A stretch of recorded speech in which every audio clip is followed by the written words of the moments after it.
Assalamualaikum warahmatullahi wabarakatuh. Sahabat semuanya, kisah yang akan saya ceritakan kali ini tentang penasaran dengan calon penghuni surga. Di salah satu sudut Masjid Nabawi, terdapat satu ruang yang kini digunakan sebagai ruang khidmat. Dahulu di tempat itulah Rasulullah SAW senantiasa berkumpul bermusyawarah bersama para sahabatnya. Di sana beliau memberi tausiah. Suatu ketika, saat Rasulullah SAW memberikan tausiahnya, tiba-tiba beliau berucap, "Sebentar lagi akan datang seorang pemuda ahli surga." Para sahabat pun saling bertatapan. Di sana ada Abu Bakar Siddiq, Utsman bin Affan, Umar bin Khattab, dan beberapa sahabat lainnya. Tak lama kemudian, datanglah seorang pemuda yang sederhana. Pakaian pemuda itu sederhana, penampilannya sederhana, wajahnya masih basah dengan air wudhu. Tangan kirinya menenteng sandalnya yang sederhana pula. Pada kesempatan yang lain, ketika Rasulullah SAW berkumpul dengan para sahabatnya, beliau pun berucap, "Sebentar lagi kamu akan melihat seorang pemuda ahli surga." Dan pemuda sederhana itu datang lagi dengan keadaan yang masih tetap sama, sederhana. Para sahabat yang berkumpul pun terheran-heran. Siapa gerangan pemuda sederhana itu? Bahkan hingga ketiga kalinya, Rasulullah SAW mengatakan hal yang serupa, bahwa pemuda sederhana itu adalah seorang ahli surga. Seorang sahabat, Abdullah bin Amr bin As, merasa penasaran. Amalan apa yang dimilikinya sampai-sampai Rasul menyebutnya pemuda ahli surga? Maka Abdullah berusaha mencari tahu itu.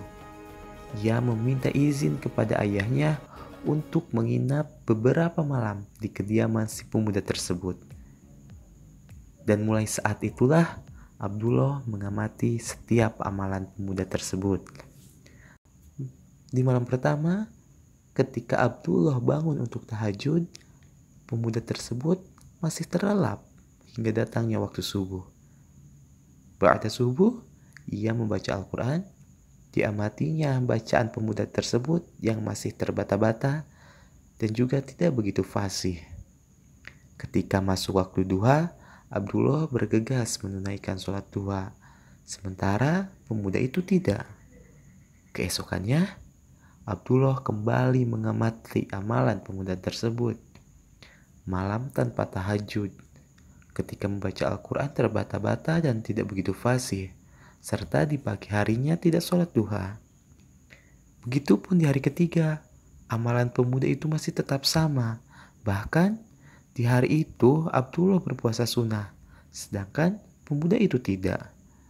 Abdullah pun makin heran dengan ucapan Rasulullah SAW. Tidak ada yang istimewa dari amalan pemuda itu, tetapi beliau menyebutnya sebagai pemuda ahli surga.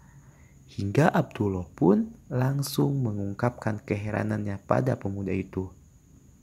"Wahai saudaraku, sesungguhnya Rasulullah SAW menyebut-nyebut engkau sebagai pemuda ahli surga. Tetapi setelah aku amati, tidak ada amalan istimewa yang engkau amalkan. Engkau tidak tahajud, bacaanmu pun tidak begitu fasih.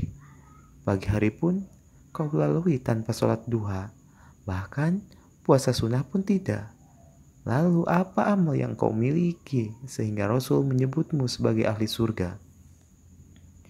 "Saudaraku, aku memang belum mampu tahajud. Bacaanku pun tidak fasih. Aku juga belum mampu sholat duha. Dan aku pun belum mampu untuk melakukan puasa sunnah. Tetapi ketahuilah, sudah beberapa minggu ini aku berusaha untuk menjaga 3 amalan yang baru mampu aku amalkan." "Amalan apakah itu?" "Pertama, aku selalu berusaha jujur, tidak berdusta kepada siapapun. Dan aku juga tidak pernah merasa iri dengki kepada seseorang atas kebaikan yang telah dikaruniakan oleh Allah Subhanahu wa Ta'ala kepada seseorang." Abdullah berkata, "Demi Allah, engkau benar-benar ahli surga. Amalan yang engkau sebut itulah amalan yang paling sulit aku amalkan."